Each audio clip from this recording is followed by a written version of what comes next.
मुळात प्रचार यंत्रणा सुरू झाल्यापासून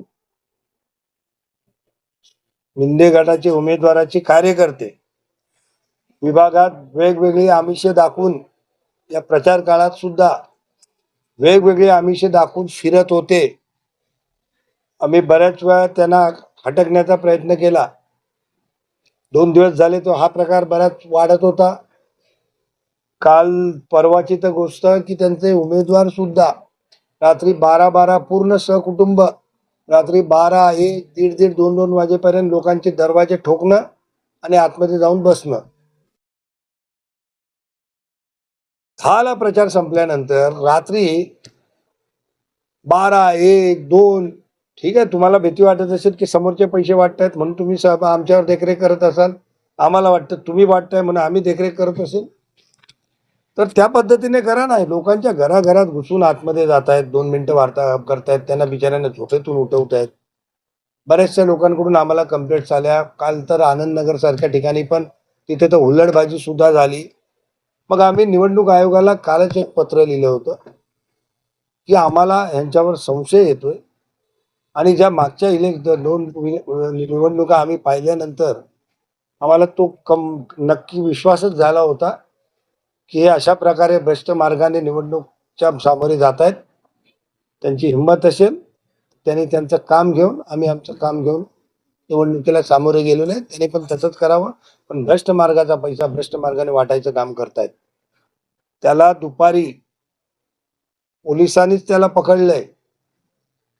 मला वाटते अधिकारी वाघचोरे होते, पूर्ण 2-4 गल्ल्यात फिरवलंय. त्यानंतर काही त्या महिलांच्या बाईट्स त्या आहेत का याच्यात, महिलांच्या बाईट्स कुठे त्याच्याकडून घे, त्याला पप्पाला फोन करा. त्यांना पोलीस स्टेशनला नेऊन पकडून ठेवले.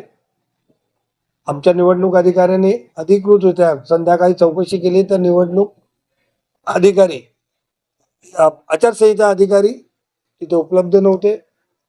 पोलीस स्टेशनला आमचे कार्यकर्ते बसले होते जाऊन. पोलिसांचं असं म्हणणं पडलं की आम्हाला कंप्लेंट रीतसर आरो कडून निवडणूक आचारसंहितेकडून येऊ दे, आम्ही कारवाई करू. तर माझं एवढंच म्हणणं आहे की हे जे फुटेज आहेत, पोलिसांनीच मुळात त्याला पकडलंय. पोलिसांनी असंच पकडलंय का त्याला, हुल्लडबाजी करताना पकडलंय का? आणि तो पकडल्यानंतर तोच इस्माचे फुटेज आम्ही तुम्हाला दिलेले आहेत की ज्याच्यात जे 3 माणसं आहेत बारीक अशी चुरगुळीची 1000-2000 रुपयाची गोळी करतायत, पाठून खिशातून पैसे काढतायत आणि सरळ आतमध्ये देतात. अशा प्रकारे हा फुटेज मिळालेला आहे. त्या दुसरे 2 आरोपी आहेत त्यांना सुद्धा त्यांनी पोलिसांनी तपासात घ्यावं आणि कायद्याने त्याची चौकशी व्हावी. पोलिसी खाक्यामध्ये त्यांची चौकशी करून त्यांच्यावर गुन्हा दाखल करावा. आचारसंहितेचा भंग, बरोबर त्यांना ते इलेक्शन मधून त्यांना बाद करण्यात हवं, आचारसंहितेचा भंग केलाय म्हणून. जर हे होत नसेल तर आम्ही त्यांचा त्या दृष्टीने निषेध करू. पोलिसांनी पकडलेला इसम आणि त्या फुटेज मधला इसम, त्याला विचारा ते कोण होते ते. तो म्हणतोय मी निवडणूक स्लिपा वाटत होतो. निवडणूक स्लिपा अशा खिशातून काढून देतात का कोणी? जर निवडणूक स्लिपा वाटत होते तर तो पकडल्यानंतर बाकीचे का पळून गेलेत? आणि पोलिसांनी त्यांचा आता कोण होते काय होते त्याचा, कारण ते आरोपी नंतर त्यांच्या रॅलीमध्ये सुद्धा मी स्वतः बघितले. दुपारी ही घटना घडल्यानंतर खारदेव नगर मधून जेव्हा त्यांची रॅली गेली तेव्हा तो पप्पू भाटी त्यांच्या बरोबर होता. हे काय करत होते याचा तपास पोलिसांनी घ्यावा. आमच्या निवडणूक प्रमुखाकडून रीतसर कंप्लेंट गेलेली आहे. आरोकडे सुद्धा चौकशी केली आहे. त्यांनी रीतसर परत लेखी स्वरूपात मागितलेली आहे. ऑनलाईन मी म्हटलं त्यांना ऑनलाईन करा, सगळे ते फुटेज जाऊन दे, पण ते म्हणतात ऑनलाईन एक्सेप्ट होईल की नाही. तर मी म्हटलं ठीक आहे, लिखित कंप्लेंट तुम्ही जाऊन तिथे सादर करा प्रत्यक्ष आरोना भेटून, आणि मग त्यांच्या साईडवर हे जे फुटेज आहे हे तर ऑनलाईन करायला लागतील. तर त्या फुटेजच्या माध्यमातून त्यांच्याकडे ऑनलाईन करून ते पाठवा आणि रीतसर पोलिसांनी गुन्हा दाखल करावा म्हणून मी आपल्या माध्यमातून त्यांना विनंती करतो, आव्हान करतो की असल्या खोट्या कामाला मदत करू नका त्यांच्यावर. कारण हेच करून निवडून आले, हेच करत आले हमेशा. भ्रष्टाचारी शेवटी काय करणार तर हेच करणार. जर निवडणूक आयोग ऐकलं नाही तर तुम्ही त्यापुढे कोर्टात जाण्याची त्या पुढे जाणार, नक्कीच जाणार, त्या पुढे जाणारच नक्कीच. उद्याचा निर्णय त्यांचा काही होऊन दे, पण यावर त्यांनी चौकशी करावी. कारण काय की ह्याच्यावर त्यांच्याकडे नाना कारण येतील, नाना उत्तरं देतील ते आम्हाला, की असं नाही झालंय, अशा प्रकारे झालंय, तसं नाही झालंय, गोल गोल फिरवत राहणार. पण जर खरंच जर त्यांची सतसत बुद्धी जागृत असेल तर मी दोघांना पण आव्हान करून सांगेन की आम्हाला न्याय देण्याचं काम करा, त्यांना आरोपपत्र दाखल करा. उद्या काय होणार आहे आम्हाला माहिती आहे, पण आम्हाला घाटल्याच्या जनतेला या माध्यमातून जागृत करायचं आहे. विचार करा, जे रात्री रात्री तुमच्या दारात दार ठोकून, आता सुद्धा एक महिला मला भेटली रस्त्यात, म्हणाली वहिनी दोन वेळा घरी येऊन गेल्या, मी नव्हते घरी प्रचाराच्या वेळेस. म्हटलं काय हालचाल आहे, ते काय नाही बोलते, चालू आहे वाट्या. आमच्या घरी सुद्धा रात्री कडी ठोकलेली. पण आम्ही म्हटलं आम्हाला तुमचं काय नकोय, कशाला ठोकले. नाही नाही लक्ष ठेवा, लक्ष ठेवा सांगायला ठोकले. तर कड्या ठेवून लक्ष ठेवायला कड्या ठोकून रात्रीचा 12 आणि 1 आणि 2 वाजता कुठल्या कायद्यात लिहिलेलं आहे. पोलिसांना मला पुन्हा एकदा सांगणं आहे की आज तुमची पूर्ण गस्त घाटल्यातल्या गल्ली गल्लीत घाला. आम्ही आमच्या कार्यकर्त्यांना सांगणार आहे, एका जागेवर बसून राहायचं, गल्ल्यात फिरायचं नाही.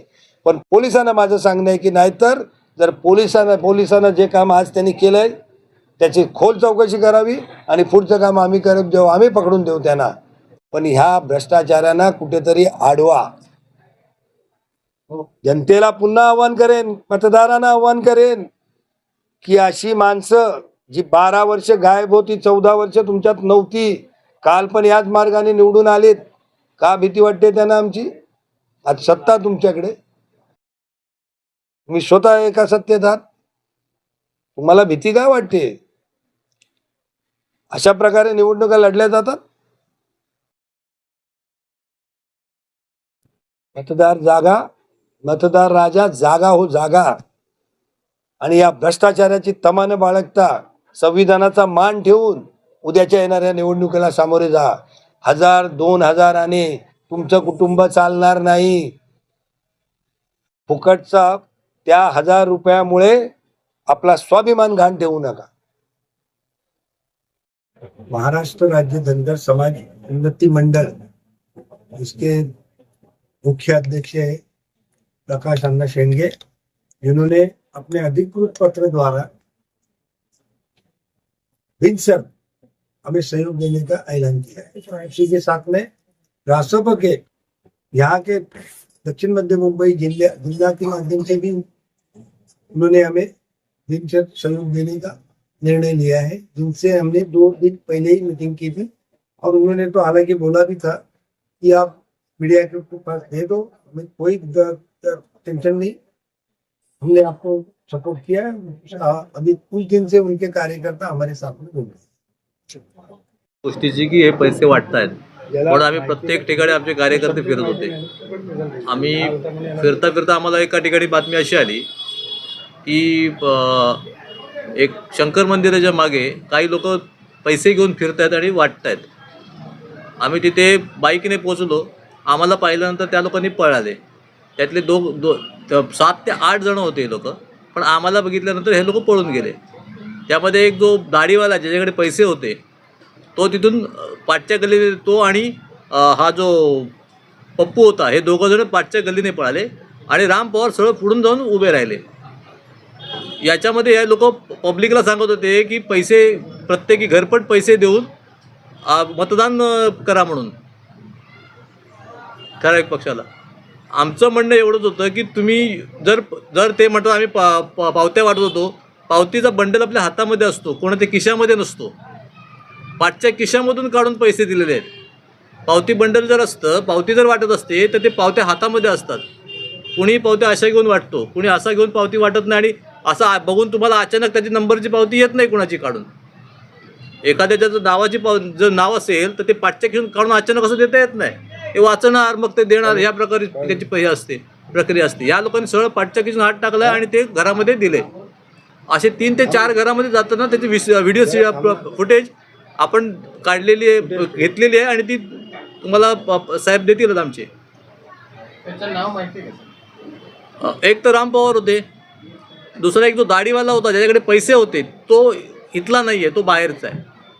आणि तिसरा आहे तो पप्पू म्हणून आहे जो आईस्क्रीमचा धंदा करतो, त्याच्यावर पहिली केस आहे. तो 3 महिने आतमध्ये होता, आत्ता बाहेर आला आहे. तो तिथे फिरत होता. आणि त्यावर आणखीन 2 ते 3 एक लेडीज होती पुढे, ती पण पळून गेली. आणि आणखीन 2 जण होते, पण ते आमच्या ताब्यात नाही भेटले. तुम्ही चौकशी केली काय घराच्या त्या लोकांशी तुम्ही बोलला काय त्यांचे काय म्हणतात? हो, आम्ही तिथे इन्क्वायरी केली. ते म्हणाले की आमच्या इथे आले होते पैसे हे करायला, वाटायला. त्यांनीही सांगितलं. काही लोकांनी नंतर त्यांना ज्यावेळी पोलीस तिथे चौकशीला गेले त्यावेळी त्या लोकांना पकडून जाब पण विचारला की तुमच्यामुळे आमच्या चाळीचं नाव खराब होतं, तुम्ही काय येतं आमच्या चाळीमध्ये. कुठली चाळी होती साहेब? शंकर मंदिराच्या मागे BMC चाळ आहे, त्या गल्लीमध्ये दोन्ही गल्लीमध्ये पे करत होते.